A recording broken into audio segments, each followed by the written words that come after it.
দেশ বিদেশের ব্যবসা বাণিজ্য আর অর্থনীতির সব খবর নিয়ে আমন্ত্রণ জানাচ্ছি বিজনেস রিপোর্টে। করোনার দ্বিতীয় ঢেউয়ের ক্ষতি পোষাতে আরও একটি প্রণোদনা প্যাকেজের দাবি, ঋণে ভর্তুকির পাশাপাশি কর ছাড়ের পরামর্শ। শিগগিরই বিতরণ শুরু হবে ৩৫ লাখ পরিবারের আর্থিক সহায়তা, টাকা যাবে সুবিধাভোগীর মোবাইলে। বাংলাদেশে করোনার টিকা তৈরি করতে রাশিয়ার প্রস্তাব, প্রযুক্তিগত সহায়তা পেলে উৎপাদন সম্ভব বলছেন বিশ্লেষকরা। এমন সব খবর নিয়েই আমাদের আজকের আয়োজন। করোনার দ্বিতীয় ঢেউ আর লকডাউনের ফেরে ব্যবসার ক্ষতি পোষাতে আরও একটি প্রণোদনা প্যাকেজের চাহিদা তৈরি হয়েছে অর্থনীতিতে। ব্যাংকাররা বলছেন চলতি মূলধনের জন্য এরই মধ্যে নগদ অর্থের চাহিদা বেড়েছে।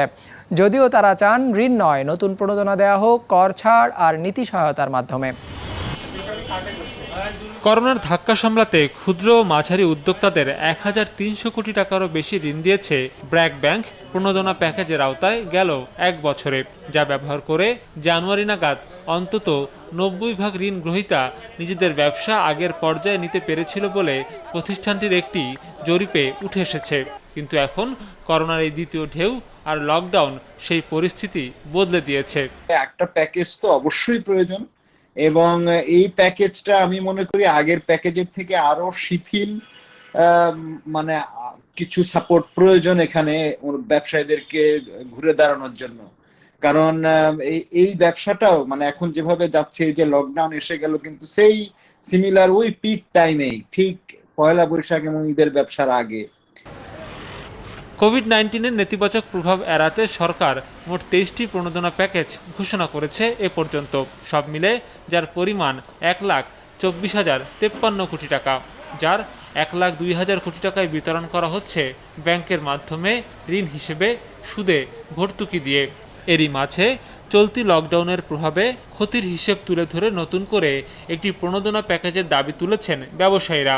যদিও ব্যাংকাররা বলছেন নতুন করে প্রণোদনা ঋণ দেওয়ার সক্ষমতা নেই তাদের। কাস্টমারদের ডিমান্ড তো আছে, কিন্তু প্রবলেমটা হচ্ছে কথা ব্যাংকগুলোর ব্যালেন্স শিট খুব উইক, সেখানে এগুলো আসলে আরো প্রবলেম হতে পারে। আমি বলবো যে যদি স্টিমুলাসের প্রয়োজন হবে, ডেফিনেটলি বিশ্বব্যাপী দেখা যাচ্ছে সেকেন্ড স্টিমুলাস যাচ্ছে, আমাদেরও দিতে হবে। কিন্তু সেক্ষেত্রে ব্যাংকের স্টেকটা কমিয়ে যদি ফিসক্যাল পলিসির মাধ্যমে আমরা করতে পারি, সেটা হয়তো possibly would be good for everyone. Banking stimulus থাকবে, আরো বাড়াতে হবে, কিন্তু সাথে ফিসক্যাল স্টিমুলাসটা চালু করতে হবে। ফিসক্যাল স্টিমুলাস কাদের জন্য? ফিসক্যাল স্টিমুলাস হচ্ছে ইন্টারেস্ট সাবসিডির জন্য। ফিসক্যাল স্টিমুলাস হচ্ছে যারা চাকরি হারাচ্ছেন, আবার যারা ঢাকাতে এখন আটকা পড়ে আছেন কিন্তু তাদের দোকান খুলতে পারছে না, ফুটপাথের দোকানটা কার্যকর হচ্ছে না, রিক্সাটা চালাতে পারছে না, তাদের জন্য ব্যাপকভাবে খাদ্য কর্মসূচির ব্যবস্থা করা, এবং ক্ষুদ্র এবং মাঝারি শিল্প যেগুলো ব্যাপকভাবে ক্ষতিগ্রস্ত হয়েছে তাদেরকে, যারা প্রথম দফাতে তারা এখন অর্থ পায় নাই, তাদেরকে আরেকটু বৃহত্তর আকারে এই গ্যারান্টি স্কিম সহকারে কিভাবে তাদের হাতে টাকা পৌঁছে দেওয়া যায় এবং তাদেরকে পুনরায় চালু করা যায় আগামীতে কয়েক মাস মধ্যে, সেটার দিকে নজর দেওয়া। যদিও এরই মধ্যে করোনার দ্বিতীয় দফায় ক্ষতিগ্রস্ত ৩৫ লাখ পরিবারকে ২,৫০০ টাকা করে নগদ সহায়তা দেওয়ার ঘোষণা দিয়েছে সরকার। সৌরভ রহমান, বিজনেস রিপোর্ট, মাছরাঙা টেলিভিশন। করোনায় ক্ষতিগ্রস্ত ৩৫ লাখ প্রান্তিক পরিবারকে এককালীন ২,৫০০ টাকা করে নগদ সহায়তার কার্যক্রম শিগগিরই শুরু হবে বলে জানিয়েছেন অর্থমন্ত্রী আ.হ.ম মুস্তফা কামাল। বলেছেন এই অর্থ সুবিধাভোগীদের মোবাইল ফোনের মাধ্যমে সরাসরি বিতরণ করা হবে। এই প্রক্রিয়া স্বচ্ছ আর নিরবিচ্ছিন্ন করতে প্রাথমিকভাবে কিছুটা দেরি হচ্ছে বলেও স্বীকার করেন মন্ত্রী। তার দাবি, সুবিধাভোগী শনাক্তকরণে বেশি সময় লাগছে। বুধবার ক্রয় সংক্রান্ত মন্ত্রিসভা কমিটির বৈঠক শেষে এসব কথা জানান অর্থমন্ত্রী। বলেন, এই সময়ে যেসব মানুষ দারিদ্র্য সীমার নিচে চলে গেছে তাদের অবস্থার উন্নয়নে সরকার নানামুখী পদক্ষেপ গ্রহণ করবে, সেই লক্ষ্যেই আসছে বাজেট সাজানো হবে বলেও জানিয়েছেন অর্থমন্ত্রী। আমাদের আগামী বাজেটটি এটা নিবেদিত থাকবে এই দেশের দরিদ্র এবং দরিদ্র মানুষের জন্য, যাদেরকে আমরা এই ২,৫০০ টাকা করে আমরা দিব, এটা আমরা চাইবো, এবং সরকারের সিদ্ধান্ত হচ্ছে এদেরকে ডাইরেক্ট ট্রান্সফার করা। তারা কিন্তু অতটা ঠিক তাদের এখনো তাদের আইডি কার্ড বা এই সমস্ত জিনিস যেগুলো আছে, এগুলা যেখানে আমরা ডাইরেক্ট ট্রান্সফার করি, সে ট্রান্সফার করার মতো উপযোগ্য নয়। সেই জন্য একটু ডিলে হয়, মিসম্যাচ হয় না, ডিলেটা হয়, কিন্তু আমরা কিন্তু এই কাজগুলো কিন্তু করিয়ে নিচ্ছি। স্পুটনিক ভি করোনার টিকা বাংলাদেশে উৎপাদন করতে চায় রাশিয়া। এই প্রক্রিয়ায় স্থানীয় ওষুধ প্রস্তুতকারক প্রতিষ্ঠানগুলোকেও যুক্ত করতে চায় দেশটি।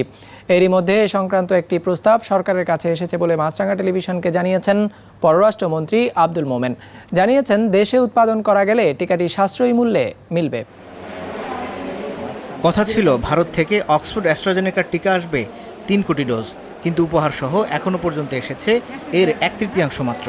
বাকিটা কবে আসবে, আদৌ আসবে কিনা তা নিয়ে অনিশ্চয়তা শুরু হয়েছে, যা কাটাতে নতুন উৎস থেকে করোনা টিকা সংগ্রহের উদ্যোগও শুরু করেছে সরকার। সারাও মিলেছে এরই মধ্যে রাশিয়া থেকে, তবে বিক্রি নয়, বাংলাদেশের সঙ্গে উৎপাদন চুক্তি করার প্রস্তাব দিয়েছে দেশটি। রাশিয়ার প্রোডাকশন ক্যাপাসিটি দুর্বল, উইক, এবং দে আর ওভারসোল্ড।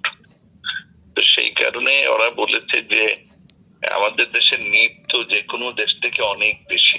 তো আশা বলছে যে তাদের ক্যাপাসিটি অত নাই, সেই জন্য তারা বলছে যে we will share the technology with you. আর তোমাদের দেশে যে ফার্মাসিউটিক্যালস আছে তারা এইটা কো প্রোডাকশনে যেতে পারে, এবং আমাদের এখানে অনেকগুলো ফার্মাসিউটিক্যাল আছে যারা আপনার can do the job. So they are talking to those pharmaceuticals. রাশিয়ার দাবি অনুযায়ী স্পুটনিক ভি নামের এই টিকাই বিশ্বের প্রথম করোনা টিকা। Gamaleya Research Institute of Epidemiology and মাইক্রোবায়োলজির উদ্ভাবিত এই টিকা 90%-এরও বেশি কার্যকর বলে জানিয়েছে দেশটি। যদিও বিশ্ব স্বাস্থ্য সংস্থা এখনও সম্মতি দেয়নি স্পুটনিক ভিকে, তবে ভারত, ব্রাজিল, ইসরায়েল সহ ইউরোপের বেশ কিছু দেশ এ টিকা কিনতে আগ্রহ দেখিয়েছে। দক্ষিণ কোরিয়াও ভারতের সাথে এর উৎপাদন চুক্তিও করেছে রাশিয়া। ভ্যাকসিন আমাদের তৈরি করার জন্য অনেক বড় বড় ফার্মাসিউটিক্যালস কোম্পানি আছে না, সক্ষমতা তো আছে। ওদেরকে প্রযুক্তির জিনিসগুলো দেয় তাহলে তো কোনো বিষয় না। ওদের যে চুক্তিগুলো আছে এগুলো ফাইনালাইজ চুক্তি হয়ে গেলে আমাদের এখানে যারা এগিয়ে আসবে তারা যদি এগিয়ে আসে করা সম্ভব। তবে এর বাইরে বিশ্ব স্বাস্থ্য সংস্থার কোভ্যাক্স সুবিধার আওতায় বাংলাদেশ আগামী মাসেই 80 লাখ ডোজ করোনার টিকা পেতে পারে বলে জানিয়েছেন পররাষ্ট্রমন্ত্রী। মাহমুদ কমল, বিজনেস রিপোর্ট, মাছরাঙা টেলিভিশন।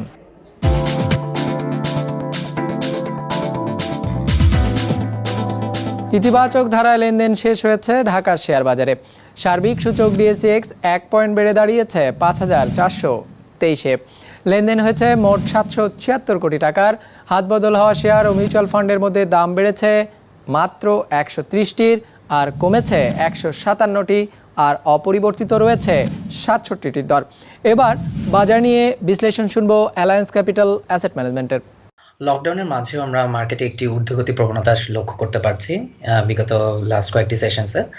বিগত 5টি সেশনসে আমরা দেখেছি যে মার্কেটের ইন্ডেক্সের পারফরমেন্সও বেড়েছে এবং মার্কেটে পার্টিসিপেশন, ইনভেস্টর পার্টিসিপেশনও বৃদ্ধি পেয়েছে অনেকটা। বিনিয়োগকারীদের আসলে এখন লো প্রাইস স্টকসের উপর কিছুটা ইন্টারেস্ট দেখতে পাচ্ছি আমরা মার্কেটে ওভারঅল। আজকে লেনদেনের শীর্ষে অবস্থান করছে বেক্সিমকো 129 কোটি টাকার লেনদেন করে, এবং তারপরে রয়েছে বেক্সিমকো ফার্মা, বিডি ফাইন্যান্স, রবি এবং লঙ্কা বাংলা ফাইন্যান্স।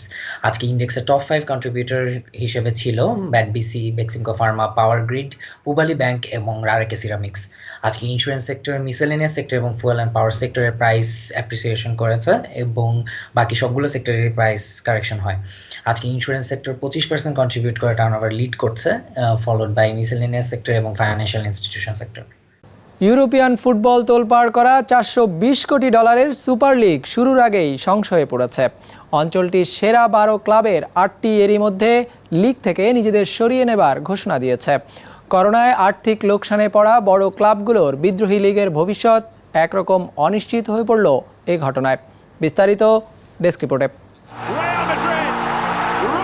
গোটা ফুটবল দুনিয়ায় জনপ্রিয় ক্লাব রিয়াল মাদ্রিদ। ক্লাবটির দাবি, গেল 2 মৌসুমে প্রায় $50 কোটি লোকসান দিয়েছে রিয়াল, কেননা ইউরোপের শীর্ষ লিগগুলোতে প্রতিদ্বন্দ্বিতামূলক ম্যাচ হয় কম, তাই সম্প্রচার সত্ত্ব থেকে আয়ের অঙ্কটাও কমেছে। তার উপর লিগ আয়োজকরা ক্লাবগুলোকে পর্যাপ্ত অর্থ দেয় না, এমন অভিযোগও আছে ক্লাবটির।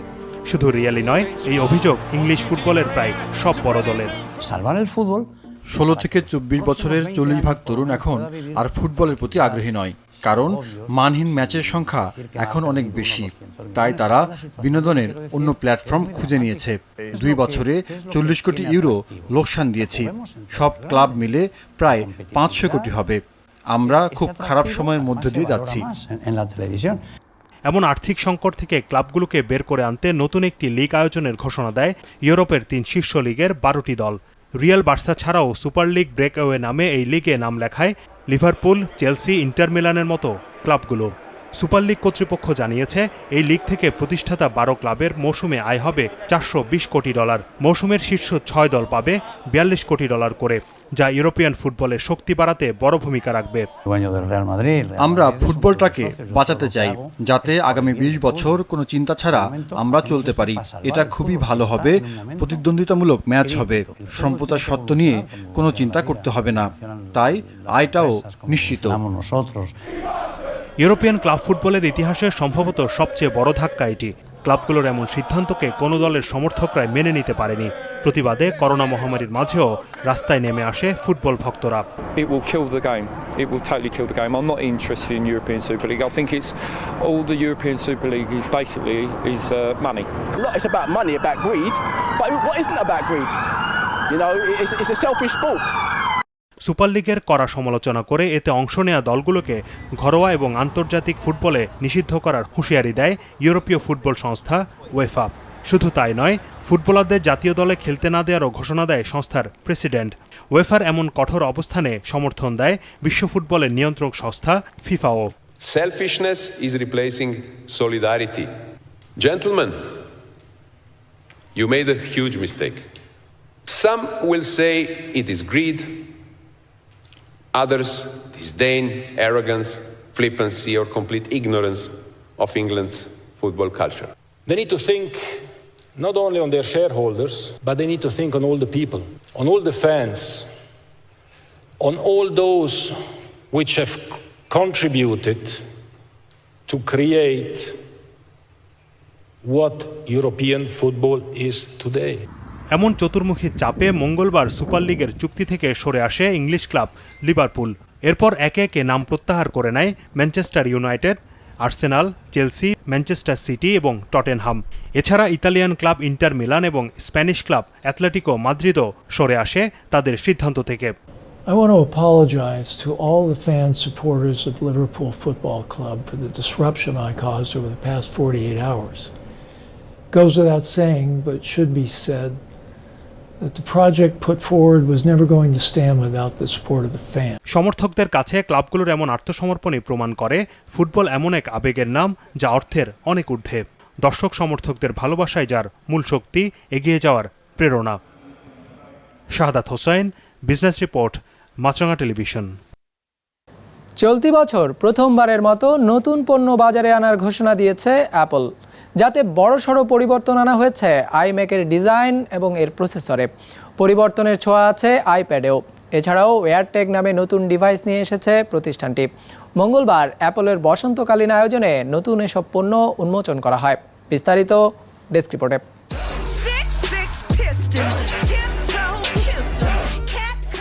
লাল, নীল, বেগুনি কিংবা সবুজ, ব্যবহারকারীদের স্বতন্ত্র রুচিকে প্রাধান্য দিয়ে এমন 6টি রঙে আইম্যাক কম্পিউটার বাজারে আনছে প্রযুক্তি প্রতিষ্ঠান অ্যাপল। 24 ইঞ্চি পর্দার নতুন আইম্যাকের পুরুত্ব মাত্র 11.5 মিলিমিটার। এতে রয়েছে 11.3 মিলিয়ন পিক্সেলের 4.5K রেটিনার ডিসপ্লে, যা কোনো ছবি বা ভিডিও দেখার অভিজ্ঞতায় নতুনত্ব যোগ করবে বলে দাবি অ্যাপলের। The all-new, completely redesigned iMac is more personal, more powerful, and more capable than ever, with a spectrum of vibrant colors, so you can choose the one that fits your own personal style. ব্যবহারকারীর চাহিদা অনুযায়ী আইম্যাকের 3টি সংস্করণ বাজারে আনছে Apple, যার প্রত্যেকটিতেই অ্যাপলের MI chip সংযোজন করা হয়েছে। প্রতিটি সংস্করণে রয়েছে 8GB র্যাম। কনফিগারেশন অনুযায়ী স্টোরেজ সক্ষমতা 256 থেকে 512 GB। করোনা মহামারীতে ভিডিও কলের প্রয়োজনীয়তা বেড়ে যাওয়ায় আইম্যাকের ক্যামেরা প্রযুক্তিকে আরও উন্নত করা হয়েছে। We've all been spending more and more time on video calls. So with the new iMac, it was important to us to enhance the core technologies that keep us connected. Let's start with the camera. iMac now has a 1080p FaceTime HD camera, which doubles the resolution for much higher quality video. নতুন আইম্যাকের দাম শুরু হয়েছে $1,299 থেকে, বাংলাদেশি মুদ্রায় যা প্রায় 1,10,000 টাকা। Configuration অনুযায়ী এই দাম সর্বোচ্চ 1,44,000 টাকা পর্যন্ত পড়বে। শুধু ম্যাক নয়, নতুন আইপ্যাড প্রো বাজারে আনছে অ্যাপল। প্রথমবারের মতো এতে MI প্রসেসর সংযোজন করেছে প্রতিষ্ঠানটি, যা আইপ্যাডের গতি কয়েক গুণ বাড়িয়ে দেবে বলে দাবি নির্মাতাদের। আইপ্যাড প্রোর 11 ইঞ্চি সংস্করণের দাম $799, 12.9 ইঞ্চি সংস্করণের দাম পড়বে $1,099। বাংলাদেশি মুদ্রায় যেগুলো 67,000 টাকা থেকে প্রায় 93,000 টাকা পড়বে। The M1 chip is not just in the Mac, it's now in iPad Pro, and it's going to blow you away. iPad Pro has always used turbocharged versions of our A-series chips to deliver a powerful and responsive experience that's years ahead of anything else. এয়ারট্যাগ নামে নতুন একটি device বাজারে এনেছে Apple, যেটি মূলত হারিয়ে যাওয়া বস্তুকে খুঁজে পেতে সাহায্য করবে। একটি এয়ারট্যাগের দাম পড়বে $29 করে, বাংলাদেশি মুদ্রায় যা প্রায় 2,500 টাকা। প্যাকেজে 4টি এয়ারট্যাগ কিনতে ব্যয় হবে 8,400 টাকার মতো। This is AirTag. The next time the couch eats your keys, AirTag will help find them. AirTag uses the Find My network so iPhone can help you keep track of and find your things. মঙ্গলবার যুক্তরাষ্ট্রের ক্যালিফোর্নিয়ায় আয়োজিত Apple ইভেন্টে ডিভাইসগুলো উন্মোচন করে প্রতিষ্ঠানটি। 30 April থেকে অনলাইনে আইম্যাক ও আইপ্যাডের জন্য অর্ডার করতে পারবে ক্রেতারা, যেগুলো বাজারে মিলবে মে মাসের 3য় সপ্তাহ নাগাদ। তবে এয়ারট্যাগ বাজারে পাওয়া যাবে 30 এপ্রিল থেকেই। ইমতিয়াজ হাসান, বিজনেস রিপোর্ট, মাছরাঙা টেলিভিশন। দর্শক, আমাদের যে কোনো পর্ব নিজেদের সুবিধাজনক সময়ে দেখতে সাবস্ক্রাইব করুন বিজনেস রিপোর্টের অফিসিয়াল ইউটিউব চ্যানেল। ফেসবুক পেজে লাইক দিয়ে আপডেট থাকুন ব্যবসা বাণিজ্যের আলোচিত সব ঘটনা সম্পর্কে। আর আপনাদের মতামত জানান ইনবক্সে। আজ এটুকুই, বিদায় নিচ্ছি, ভালো থাকবেন।